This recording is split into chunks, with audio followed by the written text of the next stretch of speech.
Hello students, બધાને જય સ્વામિનારાયણ. આગળના વિડીયો લેક્ચરનું આપણે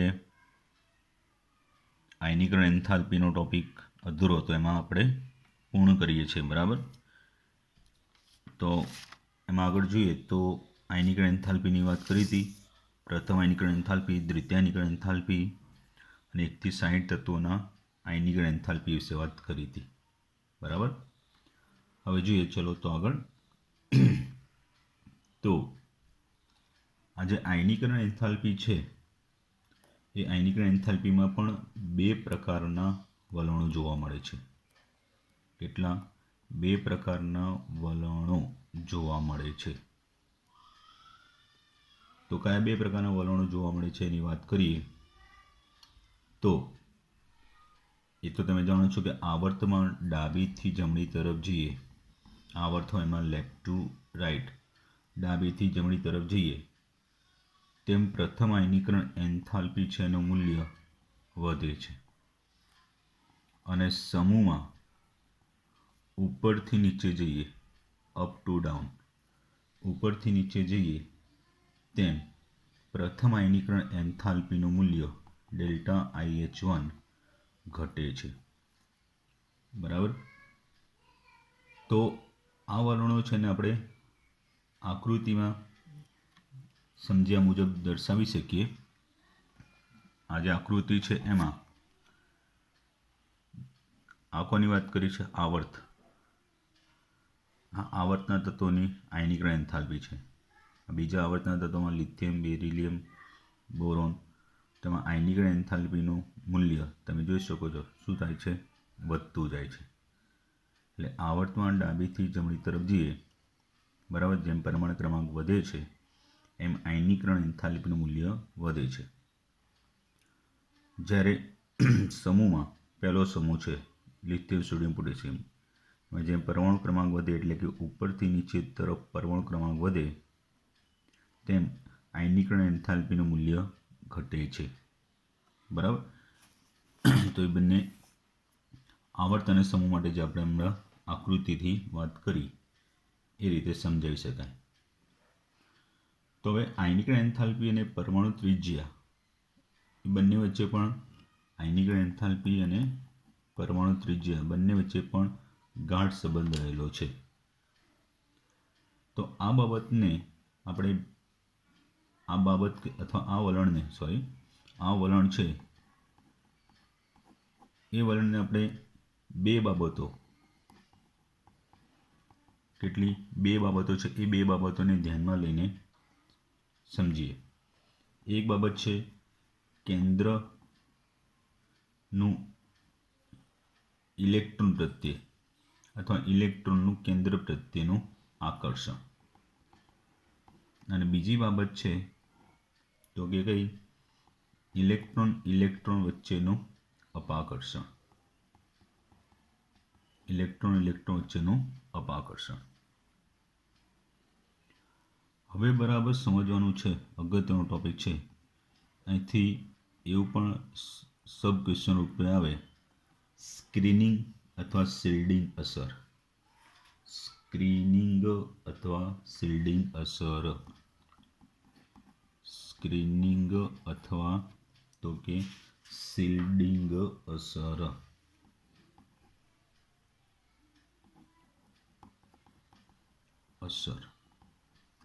તો સમજીએ એમાં, તો ધ્યાન આપજો. તો તત્વો હોય એ તત્વોની અંદરની કક્ષામાં આવેલા જે ઇલેક્ટ્રોન હોય, કોઈ બી તત્વ હોય એની બાહ્યતમ કક્ષાની પહેલાં જે અંદરની કક્ષામાં આવેલા ઇલેક્ટ્રોન હોય એ કેન્દ્ર અને સંયોજકતા ઇલેક્ટ્રોન વચ્ચે આવેલા હોવાથી, સપોઝ કે હું સોડિયમનું એક્ઝામ્પલ આપું છું. કેન્દ્ર, પહેલી કક્ષા, બીજી કક્ષા અને ત્રીજી એની શું કહેવાય? બાહ્યતમ કક્ષા. એમાં એક ઇલેક્ટ્રોન છે. પહેલી કક્ષાના 2 ઇલેક્ટ્રોન, બીજી કક્ષાના 8 ઇલેક્ટ્રોન. બરાબર. તો અંદરની કક્ષાના જે ઇલેક્ટ્રોન છે એ કેન્દ્ર અને કોની વચ્ચે? બાહ્ય કક્ષાની વચ્ચે આવેલા હોય. તો તે સંયોજકતા ઇલેક્ટ્રોન, આ જે છે એ સંયોજકતા ઇલેક્ટ્રોન છે.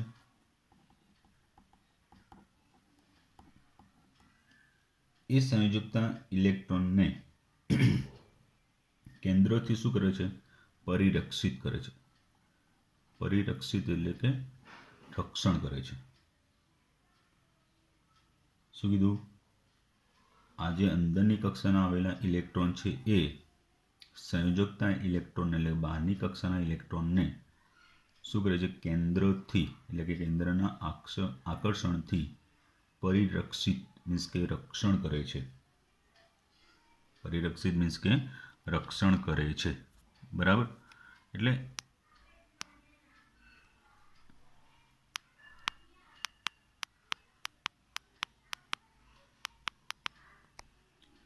એનું રક્ષણ કરતા હોવાને કારણે આવી જે ઇફેક્ટ કે અસર ઉત્પન્ન થાય છે,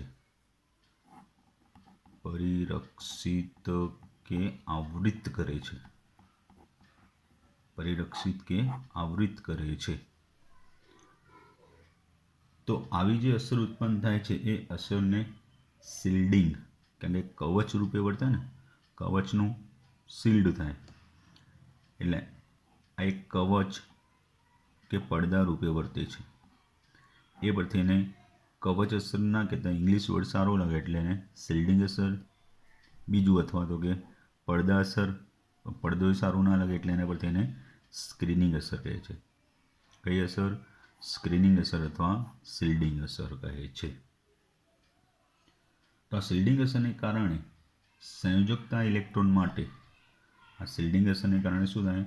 સંયોજકતા ઇલેક્ટ્રોન માટે અસરકારક કેન્દ્રીય વીજભાર, અસરકારક કેન્દ્રીય વીજભાર જે કેન્દ્રમાં રહેલા હોય એ વાસ્તવિક કેન્દ્રીય વીજભાર કરતાં ઓછો થાય છે. ડેટ મીન્સ સ્ક્રીનિંગ અસર કે શિલ્ડિંગ અસરને કારણે શું થાય? કે અસરકારક કેન્દ્રીય વીજભાર વાસ્તવિક વીજભાર કરતાં ઓછો થાય. અને ઓછો થવાને કારણે શું થાય? ત્યાં કેન્દ્રનું આકર્ષણ ઓછું થઈ જાય. જેમ કે બુકમાં લિથિયમ આવ્યું, મેં તમને અહીંયા સોડિયમની વાત કરી છે. બરાબર. તો લિથિયમને લઈએ તો લિથિયમમાં શું હોય? કેન્દ્રમાં 3 પ્રોટોન હોય. પહેલી અને બીજી કક્ષામાં 1 ઇલેક્ટ્રોન હોય 2sમાં, અને પહેલી કક્ષા 1s2 કમ્પ્લીટ હોય. બરાબર. તો 1sના ઇલેક્ટ્રોન દ્વારા કેન્દ્ર તરફના આકર્ષણ માટે 1sના જે ઇલેક્ટ્રોન હોય એ 2sના સંયોજકતા ઇલેક્ટ્રોનના આકર્ષણ માટે શું થયેલા હોય? આવૃત કે રક્ષિત થયેલા હોય છે. બરાબર. અને એને કારણે જે સંયોજકતા ઇલેક્ટ્રોન માટે અસરકારક કેન્દ્રીય વીજભારનું મૂલ્ય વાસ્તવિક કેન્દ્રીય વીજભાર જે +3 હોય એના કરતાં કેવું થઈ જાય? ઓછું થઈ જાય. +3 કરતાં કેવું થઈ જાય? ઓછું થઈ જાય. એટલે કેન્દ્રીય આકર્ષણ ઘટી જાય. બરાબર. તો શિલ્ડિંગ અસરની અસરકારકતા વધારે ત્યારે હોય છે કે જ્યારે આંતરિક કક્ષાઓ સંપૂર્ણ ભરાયેલી હોય. શિલ્ડિંગ અસરની અસરકારકતા ત્યારે વધારે હોય કે આંતરિક કક્ષાઓ જે ઇલેક્ટ્રોનથી પૂર્ણ ભરાયેલી હોય. અને જેમ ઇલેક્ટ્રોનથી પૂર્ણ ભરાયેલી કક્ષાઓ વધુ હોય, ઇલેક્ટ્રોનથી પૂર્ણ ભરાયેલી આંતરિક કક્ષાઓ જેટલી વધારે હોય એટલી શિલ્ડિંગ અસરની અસરકારકતા વધુ હોય, એટલે કેન્દ્રનું આકર્ષણ ઓછું હોય. એટલે આ બરાબર ધ્યાન આપજો. શિલ્ડિંગ અસર, જે કે શિલ્ડિંગ અસર કહીએ, શિલ્ડિંગ અસર ચલે છે 1/, કેન્દ્રીય આકર્ષણ. જેમ શિલ્ડિંગ અસર વધુ હશે એમ કેન્દ્રનું આકર્ષણ ઓછું હશે. બરાબર સમજો. ઓકે. એટલે ખ્યાલ આવી ગયો. જેમ ઇલેક્ટ્રોનથી પૂર્ણ ભરેલી આંતરિક કક્ષાઓ વધુ, તેમ શિલ્ડિંગ અસર વધુ, કેન્દ્રીય આકર્ષણ ઓછું હોય. તો આ પ્રકારની સ્થિતિ આલ્કલી ધાતુમાં જોવા મળે, જેમાં બાહ્યતમ કક્ષાના ઇલેક્ટ્રોન nsમાં 1 ઇલેક્ટ્રોન હોય છે અને એની અંદરની કક્ષાઓમાં ઉમદા વાયુની ઇલેક્ટ્રોન રચના હોય છે. જોઈએ 2 ઉદાહરણ છે તમારી સામે, લિથિયમનું અને સોડિયમનું. બરાબર. એટલે આલ્કલી ધાતુમાં આ સ્ક્રીનિંગ અસરની અસરકારકતા વધુ જોવા મળે છે. હવે જો આપણે વાત કરવાની હતી કે આવર્ત અને સમૂહમાં, તો એની વાત કરીએ. ખ્યાલ આવ્યો? શિલ્ડિંગ અસર અલગથી પૂછાય 2 માર્ક્સમાં, તો એટલું જ સમજાવવાનું રહેશે. હવે જે આવર્તની અંદર વાત કરીએ, તેમાં બીજા આવર્તમાં, કયા બીજા આવર્ત છે એ બીજા આવર્તમાં લિથિયમથી ફ્લોરિન તરફ જઈએ. લિથિયમથી ફ્લોરિન તરફ જઈએ તો લિથિયમનો 3 પ્રોટોન, પહેલી બીજી કક્ષામાં 1 ઇલેક્ટ્રોન લિથિયમમાં. બેરિલિયમના કેન્દ્રમાં 4 પ્રોટોન, પહેલી બીજી કક્ષામાં 2 ઇલેક્ટ્રોન. બોરોન કેન્દ્રમાં 5 પ્રોટોન, પહેલી બીજી કક્ષામાં 3 ઇલેક્ટ્રોન. તો આ રીતે શું થશે કે લિથિયમથી ફ્લોરિન તરફ જઈએ છે, તો બરાબર સાંભળતા રહેજો, તો ક્રમશઃ ઇલેક્ટ્રોન એક જ મુખ્ય શક્તિ સ્તરમાં ઉમેરાતા જાય છે, બીજી કક્ષામાં જ, બરાબર. તથા આંતરિક ભરાયેલી કક્ષા દ્વારા શિલ્ડિંગ, કેમ કે અંદરની આંતરિક ભરાયેલી કક્ષા તો એક જ રહે છે, એટલે અંદરની ભરાયેલી આંતરિક કક્ષા દ્વારા શિલ્ડિંગ અસરમાં એટલો વધારો થતો નથી, બરાબર. શિલ્ડિંગ અસરમાં એટલો વધારો થતો નથી કે તે ઇલેક્ટ્રોન દ્વારા કેન્દ્ર તરફના વધતા આકર્ષણને સરભર કરી શકે. એટલે અહીંયા શું થાય, શિલ્ડિંગ અસરમાં એટલો વધારો થતો નથી. એટલે એટલો વધારો થતો નથી કેમ કે અહીંયા બાહ્ય આંતરિક કક્ષા એક જ ભરાયેલી રહે છે. તો આ શિલ્ડિંગ અસરમાં એટલો વધારો થતો નથી કે જેટલો કેન્દ્ર પ્રત્યે ઇલેક્ટ્રોન પ્રત્યે કેન્દ્રના આકર્ષણમાં વધારો થાય એને સરભર કરી શકે. એટલે અહીંયા શું થાય, કેન્દ્રીય વીજભાર વધતો જાય છે અને બાહ્ય કક્ષામાં ઇલેક્ટ્રોન સંખ્યા વધતી જાય, એટલે ઇલેક્ટ્રોન પ્રત્યે કેન્દ્રનું આકર્ષણ વધતું જાય, બરાબર. એ આકર્ષણ સરભર શિલ્ડિંગ અસર થઈ શકતું નથી. સમજ્યા? એટલે શિલ્ડિંગ અસરનો એટલો વધારો થતો નથી કે જે ઇલેક્ટ્રોનનું કેન્દ્ર પ્રત્યે આકર્ષણમાં વધારો થાય એને સરભર કરી શકે. ખ્યાલ આવ્યો? ઓકે. એટલે આ કારણે શું થશે હવે કે અહીંયા શિલ્ડિંગ અસર કરતાં કેન્દ્રીય આકર્ષણ વધી જશે. એટલે શિલ્ડિંગ અસર છે એના કરતાં કેન્દ્રીય આકર્ષણ ચડિયાતું થાય, એટલે મીન્સ કે વધી જશે. એટલે કેન્દ્રનું આકર્ષણ વધવાને કારણે શું થશે, ઇલેક્ટ્રોનને દૂર કરવા માટેની જરૂરી ઉર્જા વધતી જાય, એટલે આયનીકરણ એન્થાલ્પીના મૂલ્યમાં વધારો થાય. એટલે આમ આવર્તમાં ડાબીથી જમણી તરફ જઈએ તો શું થાય છે, આયનીકરણ એન્થાલ્પીનું મૂલ્ય વધે છે. ખ્યાલ આવી ગયો મિત્રો? એ રીતે સમૂહમાં, તો સમૂહની અંદર ચર્ચા કરીએ તો સમૂહમાં ઉપરથી નીચે તરફ જઈએ, ઉપરથી નીચે તરફ,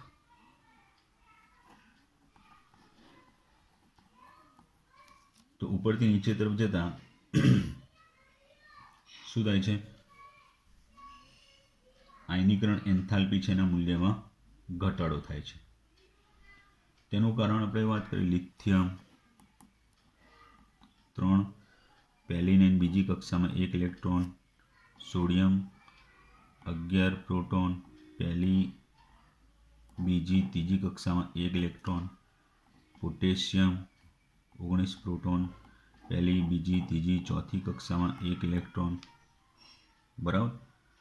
એટલે આમાં સમૂહ ઉપરથી નીચે તરફ જઈએ તો શું ખ્યાલ આવે છે કે બાહ્યતમ ઇલેક્ટ્રોન કેન્દ્રથી વધુ દૂર જતા જાય છે, તથા બાહ્યતમ ઇલેક્ટ્રોન જે છે કેન્દ્રથી દૂર જતા જાય, તથા અંદરની ઇલેક્ટ્રોનથી પૂર્ણ ભરાયેલી આંતરિક કક્ષાઓ શું થાય, વધતી જાય છે.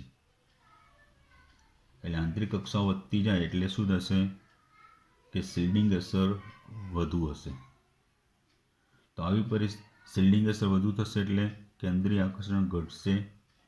તો આવી પરિસ્થિતિમાં સમૂહમાં ઉપરથી નીચે તરફ જતા શું થાય, અસરકારક કેન્દ્રીય વીજભારની સરખામણીમાં શિલ્ડિંગ અસર વધુ મહત્વની બની જાય છે. એટલે કેન્દ્રીય આકર્ષણ કરતાં શિલ્ડિંગ અસર વધી જાય, એટલે કેન્દ્રીય આકર્ષણ ઓછું થઈ જાય, એટલે ઇલેક્ટ્રોનને દૂર કરવા માટે આપવી પડતી ઉર્જા કે જરૂરી ઉર્જા ઓછી જોઈએ. આ કારણે સમૂહમાં ઉપરથી નીચે તરફ જતાં આયનીકરણ એન્થાલ્પીનું મૂલ્ય ઘટતું જાય છે. બરાબર. આમાં શિલ્ડિંગ અસર કરતાં કેન્દ્રીય આકર્ષણ વધુ હતું, એટલે એમાંથી ઇલેક્ટ્રોન દૂર કરવા વધુ ઉર્જા આપવી પડતી આવર્તના તત્વમાં. જ્યારે સમૂહમાં અસરકારક કેન્દ્રીય વીજભાર કરતાં, એટલે કે કેન્દ્રીય આકર્ષણ કરતાં શિલ્ડિંગ અસર વધુ હતી, એટલે કેન્દ્રીય આકર્ષણ ઓછું થઈ જાય એટલે ઇલેક્ટ્રોન દૂર કરવા માટેની જરૂરી ઉર્જા ઓછી હોય, એટલે એનું મૂલ્ય ઉપરથી નીચે જતાં ઘટે છે. ખ્યાલ આવ્યો? હવે જે આવર્ત અને સમૂહના તત્વોની આપણે આકૃતિની વાત કરી હતી આ રીતે, તો સમૂહમાં તો એકદમ નિયમિત રીતે છે, પણ આવર્તના તત્વોમાં થોડી જોઈએ તો અનિયમિતતા જોડે. લિથિયમ કરતાં બેરિલિયમની વધારે છે, પણ બેરિલિયમ કરતાં બોરોનની વધુ હોય જેની જગ્યાએ ઓછી છે. એ જે ભાઈ કાર્બનની વધે છે, નાઇટ્રોજન વધે છે, નાઇટ્રોજન ઓક્સિજન વધારે હોય જેની જગ્યાએ એની ઓછી છે. પછી ફ્લોરિનની વધારે છે, એનાથી વધારે નિયોનની છે.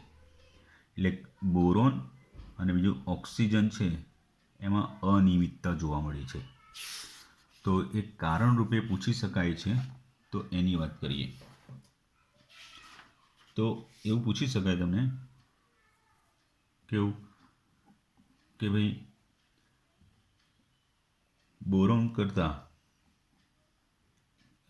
બેરિલિયમ કરતાં બોરોનની પ્રથમ આયનીકરણ એન્થાલ્પી ઓછી છે, કેમ? એનો પરમાણુ ક્રમાંક વધુ હોવા છતાં, અને આવર્તમાં એની કઈ બાજુ આવે છે? જમણી બાજુ છે. છતાંય બોરોનની પ્રથમ આયનીકરણ એન્થાલ્પી ઓછી છે, કેમ? તો જોઈએ. તો બેરિલિયમ અને બોરોનની બંને વાત કરીએ તો બેરિલિયમનું કેન્દ્રીય વીજભાર 4, પહેલી અને બીજી કક્ષા છે એમાં 2s માં 2 ઇલેક્ટ્રોન, અને બોરોન છે એ બોરોનનો કેન્દ્રીય વીજભાર 5, પહેલી બીજી એના બીજી કક્ષામાં 2s માં 2 ઇલેક્ટ્રોન, 2p માં 1 ઇલેક્ટ્રોન છે. બરાબર. આ રીતે બરાબર ધ્યાન દો. તો હવે જ્યારે બોરોન છે એ બોરોનનું પ્રથમ આયનીકરણ એન્થાલ્પી મૂલ્યની વાત કરીએ છીએ, તો એ બોરોનની પ્રથમ આયનીકરણ એન્થાલ્પી બેરિલિયમ કરતાં ઓછી. તો એમાં એક જ મુખ્ય શક્તિ સ્તર છે બંનેમાં. કયો? બીજો. તો એક જ મુખ્ય શક્તિ સ્તર હોય ત્યારે એક ખાસ ધ્યાન રાખવાનું કે s ઇલેક્ટ્રોન હોય એ s ઇલેક્ટ્રોન p ઇલેક્ટ્રોનની સરખામણીમાં કેન્દ્ર તરફ વધુ આકર્ષાય. કારણ કે p કક્ષક કરતાં s કક્ષક કદ નાનું હોય, એટલે p કક્ષકના ઇલેક્ટ્રોન કરતાં s કક્ષકના ઇલેક્ટ્રોન કેન્દ્ર તરફ વધુ આકર્ષાયેલા હોય, અથવા કેન્દ્ર તરફ એનું આકર્ષણ વધુ હોય, એટલે એના કારણે એના પર શિલ્ડિંગ અસર ઓછી હોય. ધ્યાન આપજો. તો જ્યારે બેરિલિયમમાંથી આયનીકરણથી ઇલેક્ટ્રોન દૂર થાય તો ક્યાંથી દૂર થવાનું? 2sમાંથી ઇલેક્ટ્રોન દૂર થવાનું. અને બોરોનનું પ્રથમ આયનીકરણમાંથી ઇલેક્ટ્રોન દૂર થાય તો ક્યાંથી દૂર થવાનું? તો કે 2pમાંથી ઇલેક્ટ્રોન દૂર થવાનું. સમજ્યા? આમાં 2sમાંથી ઇલેક્ટ્રોન દૂર થશે, અને બોરોનમાં પ્રથમ આયનીકરણ દરમિયાન ઇલેક્ટ્રોન 2pમાંથી દૂર થશે. ક્યાંથી? 2pમાંથી દૂર થશે. તો હવે આયનીકરણ માટે વાત કરીએ તો s કક્ષકના ઇલેક્ટ્રોન જે છે એ કેન્દ્ર તરફ વધુ આકર્ષાયેલા છે. કોના કરતાં? p કક્ષક કરતાં. એટલે કેન્દ્ર તરફ 2sના ઇલેક્ટ્રોન હોય એ 2p કરતાં વધુ આકર્ષાયેલા હશે. 2sના ઇલેક્ટ્રોન 2p કરતાં કેન્દ્ર તરફ વધુ આકર્ષાયેલા હોય છે. તો આમ બોરોનમાં 2p ઇલેક્ટ્રોન અને બેરિલિયમમાં 2s ઇલેક્ટ્રોનની સરખામણીમાં આંતરિક કક્ષાઓ દ્વારા વધુ શિલ્ડિંગ અસર હોય. એ બેરિલિયમ કરતાં શામાં બોરોન છે એ બોરોનમાં વધુ શિલ્ડિંગ અસર અનુભવે. તેથી બેરિલિયમનો 2s ઇલેક્ટ્રોનની સરખામણીમાં 2pનો ઇલેક્ટ્રોન, અહીંયા 2s પર ઇલેક્ટ્રોનો 2s છે, 2sના ઇલેક્ટ્રોન પર અથવા 2s કક્ષક પર ઇલેક્ટ્રોન આકર્ષણ વધુ છે, એટલે શિલ્ડિંગ અસર ઓછી. અને 2s કરતાં 2pના ઇલેક્ટ્રોન પર કે 2p કક્ષકમાં કેન્દ્રનું આકર્ષણ ઓછું હોય એટલે શિલ્ડિંગ અસર વધુ હોય. એટલે આ કારણે ટોપીના ઇલેક્ટ્રોનને દૂર કરવા વધુ સરળ બને અથવા વધુ સરળતાથી દૂર થાય. એટલે આ કારણે બેરિલિયમની સરખામણીમાં બોરોનની પ્રથમ આયનિક એન્થાલ્પીનું મૂલ્ય ઓછું છે. તો બીજી અનિયમિતતાની વાત કરીએ તો કઈ છે? તમે કીધું એ પ્રમાણે બીજી અનિયમિતતા તરીકે જો વાત કરીએ તો કોની વાત કરી હતી? નાઇટ્રોજન અને ઓક્સિજન. કોની વાત કરી હતી? નાઇટ્રોજન અને ઓક્સિજન વચ્ચે. તો એમાં શું છે કે નાઇટ્રોજનના કેન્દ્રમાં 7 પ્રોટોન, બીજી કક્ષામાં 2s2 અને 2p. 2pની 3 કક્ષકમાં 2p3 છે, ત્રણેયમાં એક ઇલેક્ટ્રોન. 2p3 છે ને એ ત્રણેયમાં એક ઇલેક્ટ્રોન, એટલે અર્ધપૂર્ણ એટલે કેવી થઈ? સ્થાયી થઈ. ઓક્સિજનના કેન્દ્રમાં 8 પ્રોટોન, પહેલી અને બીજી કક્ષા 2s2. 2p4 છે એમાં. 2p4 એટલે એક 2pની અંદર 2 ઇલેક્ટ્રોન થશે અને 2 2pની અંદર એક ઇલેક્ટ્રોન થશે. સમજાય છે ને? આમાં 2pમાં ત્રણેયમાં એક ઇલેક્ટ્રોન, એ 2p4 છે. 2p4 હોવાથી એક 2pમાં 2 ઇલેક્ટ્રોન ને બીજી 2 2pમાં એક ઇલેક્ટ્રોન હશે. બરાબર. તો હવે શું થશે કે ઓક્સિજન પ્રથમ આયનિક એન્થાલ્પી નાઇટ્રોજનની આયનિક એન્થાલ્પી કરતાં ઓછું હોવાનું કારણ કે નાઇટ્રોજનના ત્રણેય બાહ્યતમ 2p ઇલેક્ટ્રોન જુદી જુદી 3 2p કક્ષકમાં છે. બરાબર, જુદી 3 p કક્ષકોમાં ગોઠવાયેલા છે. જ્યારે ઓક્સિજનમાં 4 2p ઇલેક્ટ્રોનમાંથી 2 ઇલેક્ટ્રોન એક 2p કક્ષકમાં છે અને બાકીના બેમાં એક એક.